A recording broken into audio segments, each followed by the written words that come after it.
Don't let them join in any reindeer games. Is everybody on? Is the Christmas caroling over? So I'm double check that everybody's here before we get started. Don't want any late stragglers if we can help it.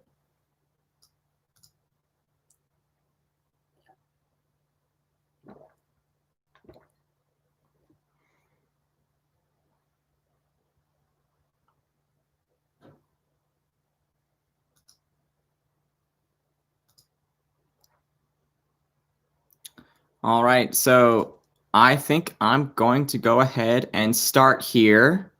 And hopefully we have everybody. If anybody is late, I apologize. And also this will be available to see afterward.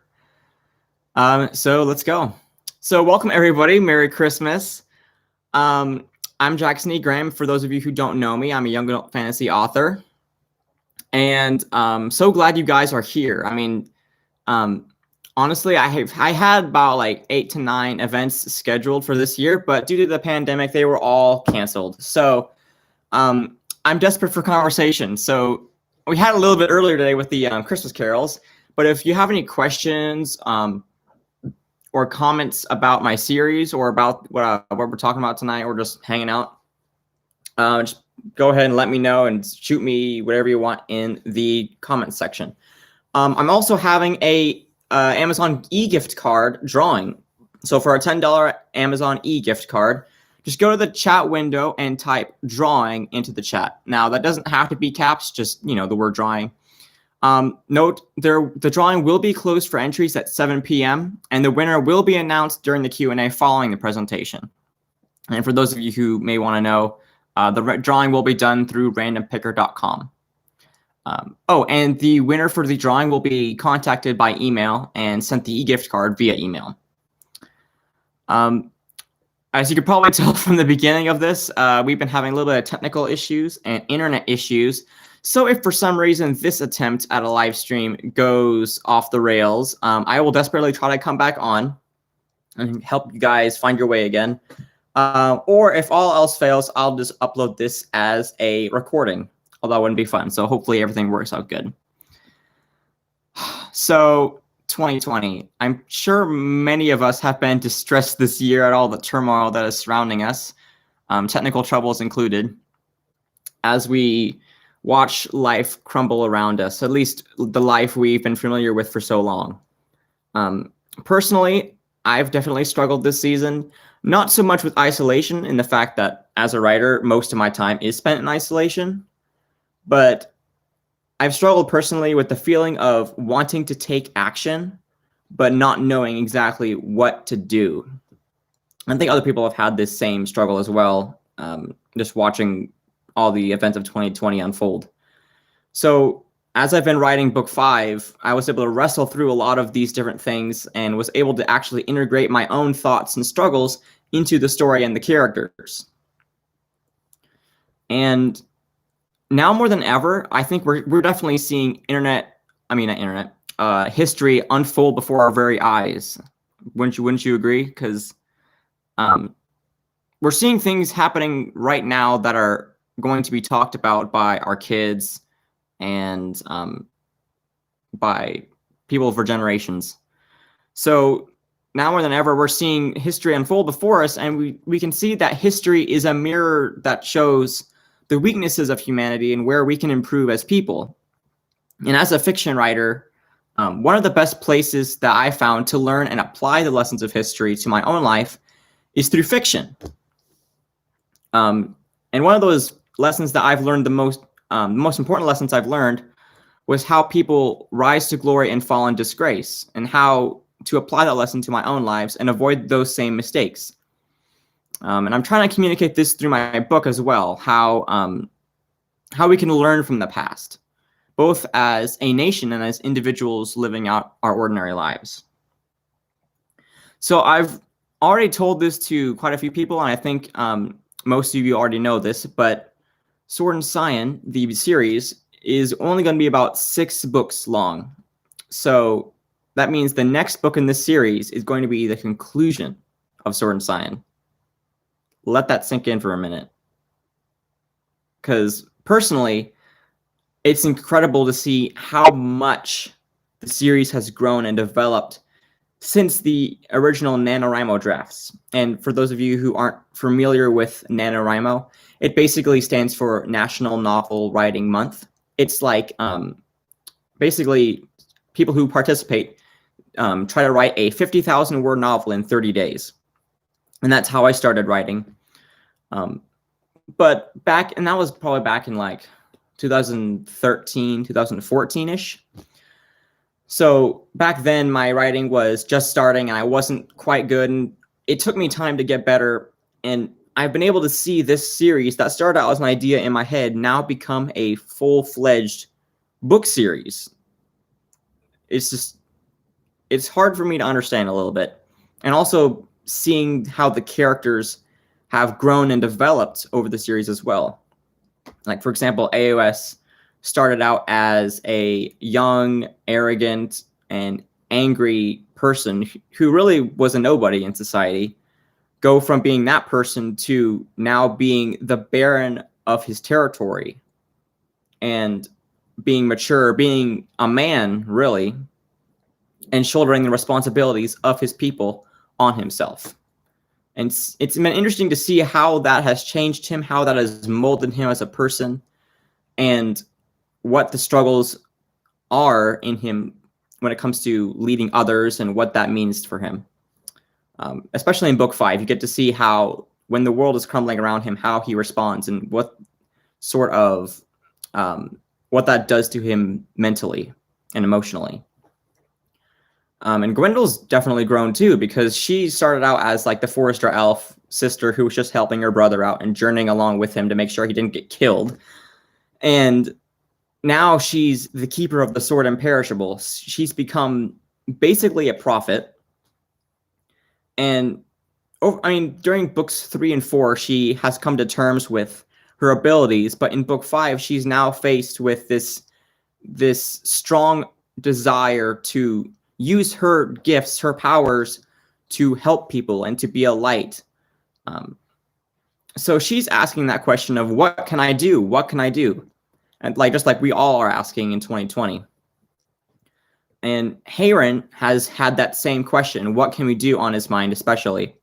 Funny thing, Hayren was actually not originally supposed to be a permanent character in Sword and Scion. He wasn't a spur of the moment, but while I was writing book 3, I decided to come up with him. And he ended up being a permanent character throughout the series, which was actually kind of cool. So it's been interesting to see him as the straightforward, rash, not very subtle character, just very straightforward. Seeing him struggle with this idea of taking action, because Hayren's natural instinct is to go in, fight the bad guys, get out, and win the day. And that's just the end. Very straightforward thinking. Now he's entering a time where he's seeing the world around him start to crumble, and the people who are standing for virtue and what's right are now becoming the minority rather than the majority. So it's interesting seeing him, as the author, seeing how Hayren struggles with that question of what can I do? Because really these characters have been done to the current events. There's definitely a parallel there where we're seeing our struggles, at least personally, I'm seeing my struggles with 2020 being put into the story and seeing how these different characters react to them in their different roles in the story. And frankly, just like how we don't always react in the correct way, the characters don't act in the correct way sometimes when they are backed into a corner, when they're put under stress. And all of this character interplay and development has been set into motion by the Cycle of Nations. How I came upon the concept of the Cycle of Nations around 2 to 3-ish years ago, and it's influenced the plot of the series and the overall arc, and as well setting up the character development that I've been exploring. So what is the Cycle of Nations? I've talked about it a little bit in the Sword and Scion Book 4 launch, but basically it's cycles talks about the rise and fall of nations. It's commonly attributed to a Scottish jurist and historian, Alexander Tytler, and you know how I'm all into, Scottish stuff. But it's also occasionally attributed to Alexis de Tocqueville. And funny thing here, I was going to put a fun fact about Alexis de Tocqueville here, but when I searched it in my search bar, the search results came up and said not many results contain the word fun. So I know history can be dry, but I'm hopefully going to bring some entertainment and insight into it tonight. So apparently there's only facts about this guy. But there is some debate who actually created the concept of the Cycle of Nations. It could possibly have been a collaboration of ideas and quotes.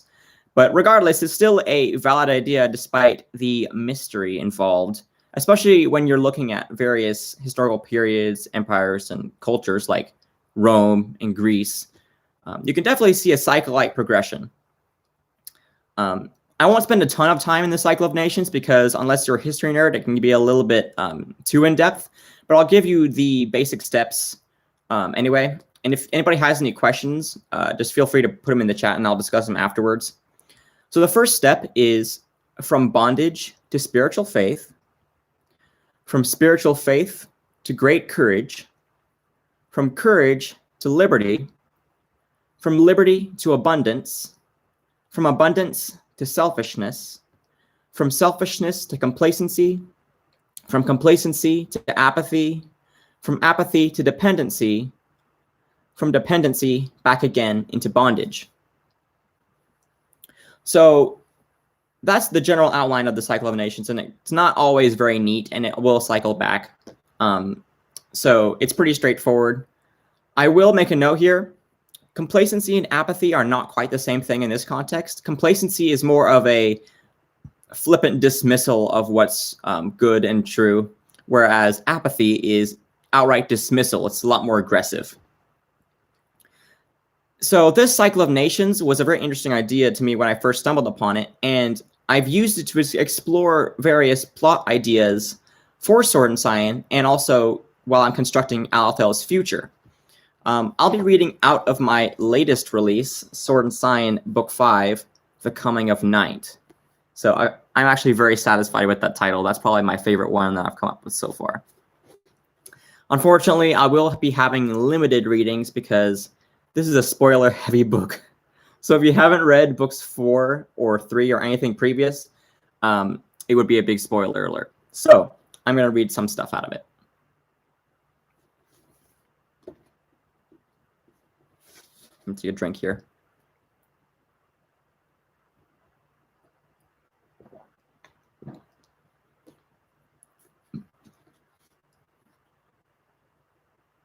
For the first time in many years, Valok knew the gods had smiled upon him. As he leaned against the prow of the ship, the sea surged and broke against it, the gentle lapping of its waves tingling in his ears like a woman's words.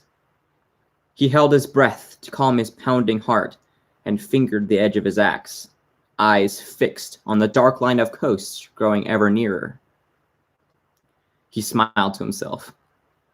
Even in the wake of humiliating defeat, the thrill of ambush never lost its allure.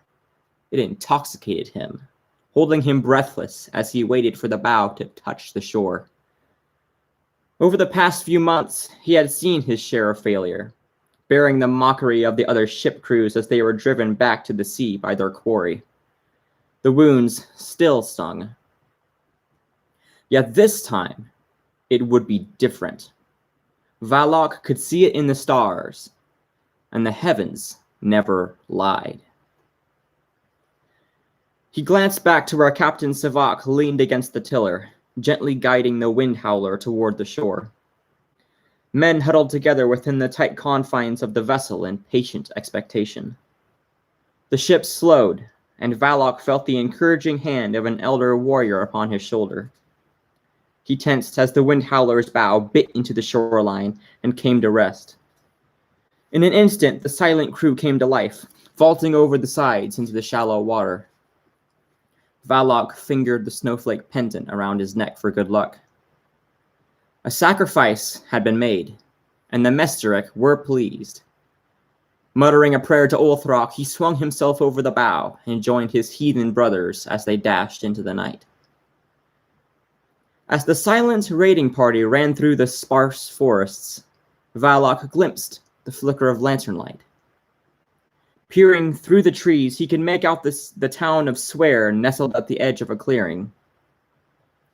While of humble origins, the booming salt trade had transformed Swear into one of the most lucrative outposts on the Tekoharan coast, and, as a result, had attracted a growing number of unsavory individuals.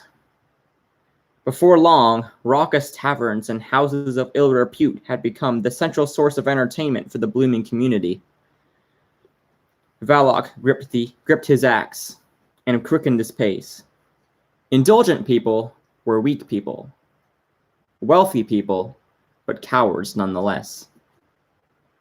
Emerging from the forest like a nightmare, the raiders crept into the streets, eyes alert and prowling for a target to strike. Valak watched carefully as Captain Savak strode at their head, his dyed hair hanging like a ragged mane around his pointed face. It had been said that the older man fought possessed by the madness of the gods. The thought stirred the blood in Valak's veins. Creeping out of the tavern, a man and a woman started across the street, whispering suggestively to each other. Amused by the sight, two of the raiders dashed forward and fell upon them without warning. The woman screamed as one of the Norglokans tore her away, laughing as his companions slew the man where he stood. With a maddened roar, Captain Savak charged into the nearest tavern with several of the others, splintering the door on its hinges. Heart pounding in his ears, Valak ran after him and burst into the establishment. Tables crashed to the floor as the Norglokans raged through the crowd, axes tearing and shields bashing whoever they pleased. Some gamblers fell to the ground, staining their gold with blood. A drunkard swung a broken chair at Valak's head and he ducked, sweeping his axe at the man's leg. Screaming in agony, the man clutched the bloodied stub and collapsed as Valak finished him off. Captain Savak sprang upon his victims in a blind rage, beating them to the floor with his shield. One of the raiders leapt over the bar and tore open the drawers. He lifted a sack of coins with a shout of triumph, and Valak joined the cry, the smell of blood tingling in his nostrils. The gods of Norglok had claimed Tekohar as their own. So I bet you want to read that book now, huh? So I picked that reading because it demonstrates how a weak, vulnerable people is subject to being overrun. And yes, it was actually kind of fun to write a chapter from the point of view of Norgalokan raiders. So that was a bit of fun for me. But throughout the first 2 to 3-ish books of Sword and Scion, Althel has been mostly transitioning from the abundance phase to the selfish and complacent phase. So the morals of the past are not quite laid aside, but the peace and prosperity that is across the land, combined with the difficulty and struggle that they are, the lack of difficulty and struggle that they are experiencing, has made them become degenerate. It's making them lose their strength. And in Book 3, Norgalok is actually a good example of a people group that has struggled to attain the liberty stage at all. They're stuck in this endless cycle of war and rebirth and creation and death. So as a culture, they can't really get off the ground. So the cycle is pretty small in that regard, not only because of the bad environment and the lack of communication because of the snow, but also because of the civil wars and the civil unrest that's just plaguing their land. So it's interesting to go back and trace the cycle of nations through the series and see how the world has evolved.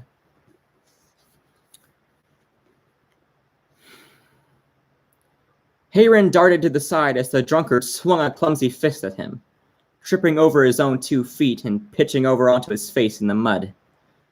Muttering to himself, Hayron stepped around the unconscious buffoon and continued on his way through the streets of Osdale, blind to the stares of the townsfolk. The clink of his chainmail bolstered his confidence as their stares fixed upon the green and silver coat of arms emblazoned on his surcoat. Focusing his attention away from the disparaging remarks that met his ear, Hayron squared his shoulders. He smiled in spite of the unsightly scene around him. "I wear my father's honor well." Ahead of him, The crowd packing the streets parted to make way for his passing. After months of enduring their scrutiny, Hayron failed to notice the recognition in people's eyes as they unleashed looks of hatred in his direction. The maturity exhibited in his demeanor instilled a wariness in their hearts. If Baron A.O.S. Kingston had earned the reputation of an oppressive prude, Hayron had earned himself the reputation of a zealot. A sudden burst of raucous laughter jarred him. Out of the corner of his eye, he saw a man emerge from the tavern, nearly spilling his tankard as he stumbled down the steps. A woman trailed behind him, whispering in his ear with a knowing smile. The sight disgusted Hayron. Grinding his teeth, he slipped through the crowd. His face reddened as he lifted his fist, muscles tense. The woman pulled the drunkard towards the tavern, snatching the money sack from his belt. Hayron passed by, smacking the tankard from the man's grasp. The woman screamed as it drenched her dress, and the man erupted into roaring laughter as she furiously searched the crowd for the one responsible. But Hayron was nowhere to be found. He left the tavern behind him, seeking an escape. Shaking his head, Hayron sought to clear his mind. The debauchery of the streets choked his thoughts like a wet, fetid blanket, rife with the sweet smell of death. And no matter where he looked, Hayron couldn't flee from it. Baring his teeth, he gripped the hilt of his sword as if to draw his blade against the cloud of oppression. The evil of this place taunts me, yet I can only watch. The longing for justice boiled in his chest like acid, the longing for violence. Swallowing the knot in his throat, Hayron fought to regain his presence of mind. Nathan went through hell to show me another way. I will honor him. Defending the legacy entrusted to him, Hayron arrested his anger and channeled it into focus upon Osdale's keep, towering over the town below. At the sight of it, strength stirred anew in Hayron's chest like fire. The keep stood in stalwart defiance against the world's decay, and Hayron dared to stand by it. A nagging doubt crept into his mind unbidden. It won't last for long, not when villainy gnaws at its roots. 4 hands wrenched him from the crowd and threw him against the nearby wall. A sharp pain shot through his head and stars flashed before his eyes. Feeling the unyielding pressure of a wall at his back, Hayron shook his head to clear his hazy vision. 2 unsightly faces stared back at him. With a defiant grunt, Hayron tried to wrest himself from their grip. The 4 fists tightened around his surcoat and shoved him back against the wall, knocking his head against the stone a second time. Through his disheveled hair, Hayron fixed his iron gaze upon his captors. Catching a glimpse of a strange tattoo on their wrists, he frowned. "Who are you?" he remarked, his voice steady despite the pounding in his skull. One of the brigands shoved a finger in Hayron's face. "We have a message for you, boy," he remarked. "One your father's not going to want to hear." His mouth stretched in a threatening scowl. Hayron's eyes narrowed as he prepared himself for the message. His speeding pulse calmed as he realized the villains had failed to seize his hands. The thought of bashing their heads together nearly brought a smile to his face. Hayron suppressed a grin. "I'll hear what they have to say. Then I'll crack their skulls." The second brigand seized a fistful of Hayron's hair and yanked him forward. A bygone king finds himself lonely among the dead. The world has forgotten him, but he will taste power again. "Read the crown verse," he said. "A friend of ours wants your father to know that." A shiver trickled through Hayron's limbs. There was something in the riddle that seemed otherworldly, as if the very words were laced with fire and poison. Read the crown verse? There was no time to ponder its meaning. Hayron drew his concealed dagger from underneath his surcoat and swept the blade across one of his captor's forearms. With a cry, the man leapt back, clutching his bleeding arm. As the other brigands stared at his companion in shock, Hayron kicked him to the ground and bolted. Heart beating in his mouth, Hayron darted through the streets like an arrow. Glimpsing the steeple of Osdale's Abbey, he darted into an alleyway and ran in the direction of the cloister. So, for those of you who've read Book 4, much of Alethel, you can see that much of Alethel is entering this complacency and apathy phase, where they are starting to be more flippant toward the things that matter and anything that's resembling morality. And Devros is the strongest example of this, clearly, because the people have literally grown fat off their prosperity, and they could care less about anything else than satisfying themselves. And I think this year we've come to see more than ever that nothing is more dangerous than a people who would be totally fine with watching the world burn around them as long as they get what they want. But the troubles of Devros were only the beginning. In a matter of minutes, their humble camp was complete, hidden within the shadows of a copse of oak. Wisps of smoke from the small campfire rose into the darkening clouds. Lanyon removed a kettle and cups from his saddlebag with a clink and returned to the fire. Hayron wandered to the cliff and sat in silence, his legs dangling over the edge. The grass under Taysir's feet rustled as she lay beside him. As the Crimson Mark brewed a meager ration of tea from his water skin, Doveril roamed about the camp to exercise his stiff legs. The dwarf's eye grew distant as his mind wandered. How could people claim Falray is a good man? He asked himself, seemingly unaware that he spoke aloud. Lanyon tore apart a piece of bread, eating as he watched the fire grow. They lift up those who applaud their impropriety and decry whoever opposes them. Falray ingratiated himself in their eyes, he answered. Doveril emerged from his thoughts as he realized he'd spoken. He considered the Crimson Mark's words and grimaced, sickened by the thought. They do as they wish in the name of freedom, but refuse to let others think otherwise. Men and women alike have told me to my face that their supposed corruption is nothing but an illusion, a mere label we use to discredit our enemies, he said. A flash of anger smoldered in Hayron's chest. He looked back over his shoulder, and his face hardened. His mind wandered to Devros and the lavish evils of Galeris's baronship. Corruption may deceive some, but it always looks the same, he growled. Yet there are always a few who resist. Until now. Lanyon looked him in the eye. We are the few, Hayron. And I hope we are not the only ones. Dun dun dun!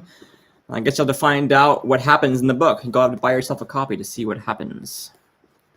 So, as you might be able to guess by now, after those 3 readings, in Book 5, Alethel has moved through the apathy and dependence phase and is headed toward the end. They're depending on Falray O'Dire's growing trade empire for resources, and depending on themselves rather than the king. So it goes for both aspects, depending on another culture or person for resources, but also depending on someone else for virtue. The lessons and morals of the past have been long forgotten, or are nearly forgotten in this world. And as we're seeing also in today's world, this disconnect between the present and the past makes a people weak. And keep in mind what the next step of the cycle is: bondage. That's a little bit of foreshadowing for Book 6. I bet you can see what's going to happen next. So, in reality, the cycle of nations is a frightening thought. I mean, when I think about it as I'm writing, it is scary to not only see it take place in this world that I've created, but also to see some of the similarities in what we're seeing nowadays. It's scary both in fiction and in real life, really. And some thoughtful readers might be able to intuit where our nation and culture is in this cycle of nations.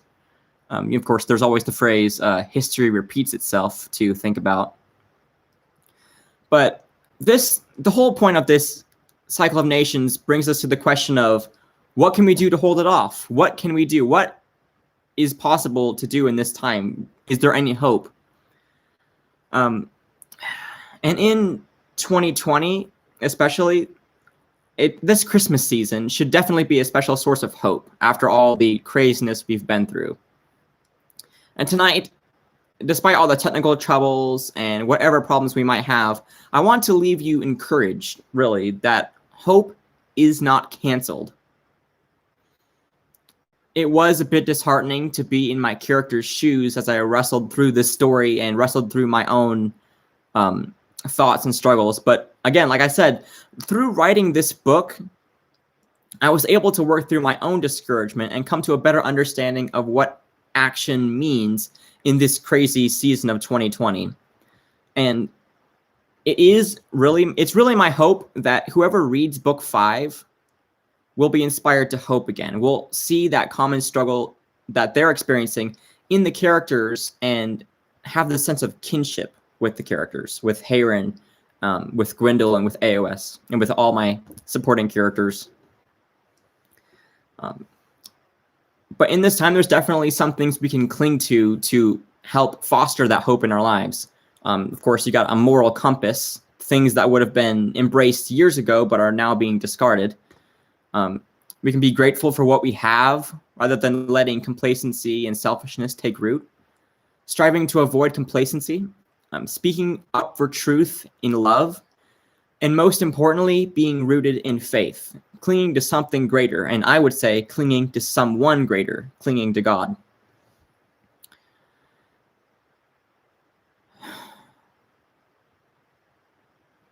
C.S. Lewis once said, in reality, moral rules are directions for running the human machine. Every moral rule is there to prevent a breakdown or a strain or a friction in the running of that machine. That is why these rules at first seem to be constantly interfering with our natural inclinations. And Cicero, the Roman orator, said, 6 mistakes mankind keeps making century after century. Believing that personal gain is made by crushing others, worrying about things that cannot be changed or corrected, insisting that a thing is impossible because we cannot accomplish it, refusing to set aside trivial preferences, neglecting development and refinement of the mind, and attempting to compel others to believe and live as we do. Just some food for thought there. Thank you all for coming tonight. Merry Christmas, everybody. And I apologize that this live stream was a bit rough. I apologize for the rough start. And I'm glad we were able to make it through. So again, please light up that chat room. I want to talk to you guys. So I'm now open for any Q&A. And I will also be announcing the winners for the drawing. So let's get to some Q&A, people.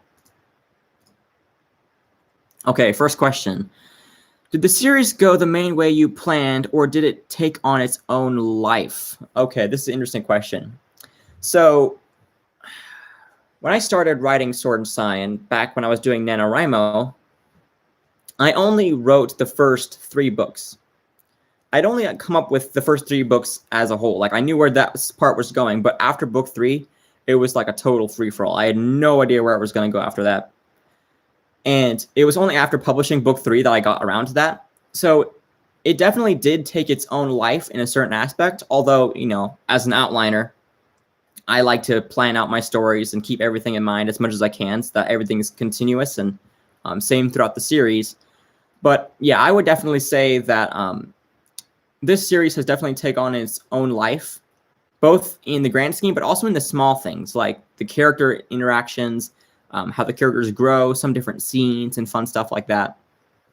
So yes, I would say it took on its own life.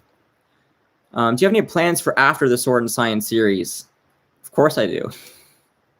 So I love Sword and Scion a lot. So even with book 6 coming up, I'm kind of hesitant to leave the world of Alethel. So I do have some short stories planned to kind of go into the history of Alethel and meet some of the characters we've referenced, like some of the legendary figures, and also maybe some characters' backstories. So, but other than Sword and Scion, I definitely have some other ideas. Most of them are medieval fantasy. I have at least one or maybe two sci-fi ideas, which might be fun. And, just a couple short story ideas, contemporary ideas, ideas galore, really. So it's just a matter of choosing which one to do next. How much time do you spend writing on an average day? Well, it depends. I've gotten this question before, and I try to spend as much time as I can. So I try about 9 hours a day is my goal, 8 to 9 hours. Depending on interruptions, it may be less than that, but also depending on when I start. Like when I was writing book 3, I would get up at like 5 and start writing. And I would work almost until evening, and then I would just collapse on the couch and watch TV or hang out with my family. But I try to spend as much time writing as possible. And the interesting thing as an author is that sometimes you spend time not just writing, but doing other business-related stuff and book-related stuff. So you might spend like 9 hours working, but only maybe 7 of those writing or whatever. So it varies throughout the day. What was your favorite part of writing the book? Book 5 specifically, I'm taking it.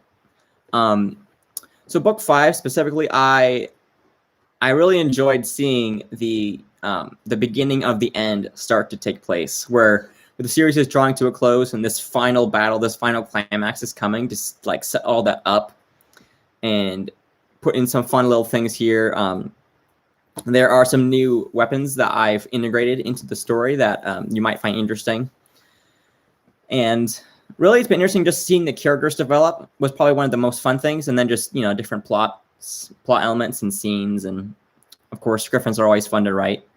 So almost everything was fun to write, really. I mean, there are, of course, hard times and easy times. But yeah, book 5 was just a fun book to write overall. What character did you most struggle writing and why? Okay, so for book 5 specifically, the hardest character to write was a character that you actually have not met before, but is a supporting character in book 5. She has some interesting struggles and relationship issues that it took me a while to flesh out and fully figure out, and I was still in the middle of writing, trying to figure it out. But thankfully, I've managed to wrap my head around this person, and it'll be interesting to explore her character more in book 6. But each character kind of has its ups and downs and struggles and easy parts that are to write. So it varies, but I think there was that one character that was hardest to write for this book specifically. How do you know what the characters are going to do? Do you plot everything and then shape the characters, or vice versa? So this is a question that I've been asked before by people. A lot of people will phrase this question: are your stories character driven or plot driven? That's what they typically ask. And for me, it's a bit of both. I make sure I have a plot and a general idea of what the story is going to do. And I sometimes I try to orchestrate my characters' reactions to the thing to match the story and where it needs to go. But also you want to make sure it's believable. So if you need your characters to do something that's not believable just for the sake of plot, then something needs to be fixed. But when it comes to knowing what the characters are going to do, the more time you spend with them, the more time you spend writing them and putting them on the paper, the more consistent you begin to understand them and say, okay, this is how I have established this character before and how I envision them. So this is typically what they would say. And eventually it starts taking on a life of its own, and you just become second nature to say, oh yeah, that's what Hayron would do. Hayron's probably the easiest one to do in this instance because he's just so straightforward. So I hope that answers your question about that. Its characters are very interesting and fun to write. Have I written poetry? Yes, actually I do write some poetry. I have poems at the beginnings of my books, which is fun. I've also expanded into some other poetry. I write haikus, just a kind of fun little light poetry. But I also recently have gotten into doing some Old Norse style poetry in English, of course. But just by reading some of the sagas of my ancestors and all that stuff, it's been fun to try to write some Viking-style poetry. It's been really cool. How do I come up with my characters? So characters, sometimes I will start with like a visual prompt, like a picture or a piece of art from like Pinterest or whatever.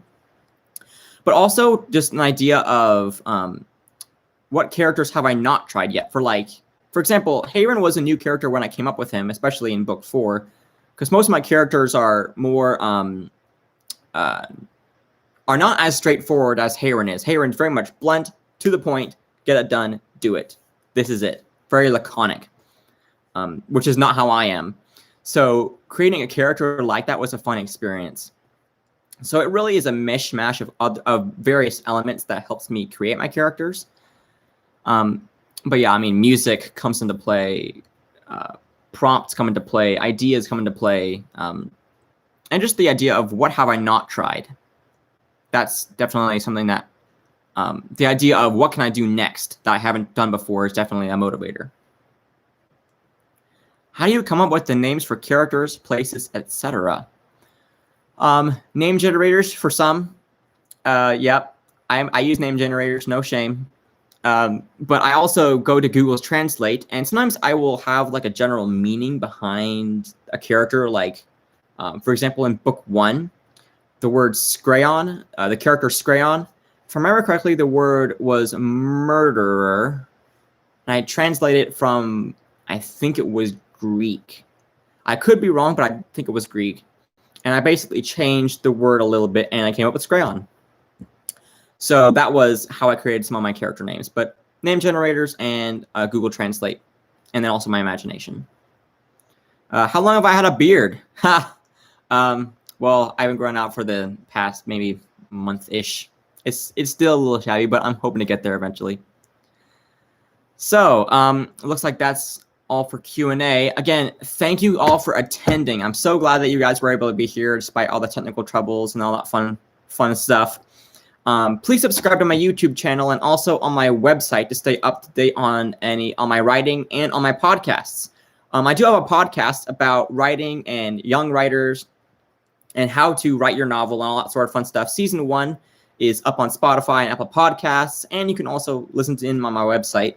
I have almost about I think it was 19 episodes up. So I'm hoping to get season 2 up and running at some point soon. We'll see if book 6 takes up all my time or not. But again, self-publishers really depend on feedback to help sell books. So I really appreciate you taking the time to leave a review on Amazon for each of the Sword and Scion titles. It really is super helpful, and I actually personally like reading the reviews and seeing what people think of my work. Oh, and we have a winner for the drawing. Congrats to Amy Miller for winning the $10 Amazon e-gift card. We will reach out to you and send you that information. Oh, and I forgot to mention, my podcast is named The Novelists Guild. Again, that's The Novelists Guild. Kind of a scholarly, fun title. You can actually listen in on my website. I think maybe my moderator can put the link to my podcast on the chat here for anybody who's interested. And again, thank you all for coming tonight. If there are any more questions or anything I have missed, unless there is anything I've missed, I think we'll call it a night. Alrighty. So I think that is it. All right, guys. Thank you so much for coming and just hang out with me despite the technical troubles, and just, again, I really appreciate hanging out with my my readers and my friends here. Even though if I can't talk to you face to face or see you or give you a hug or a high five or handshake or whatever you prefer, it is nice to at least have some interaction, rather than just being locked up in my little writing cave all the time. So again, thank you so much for coming, guys, and we wish you a Merry Christmas. See you guys later.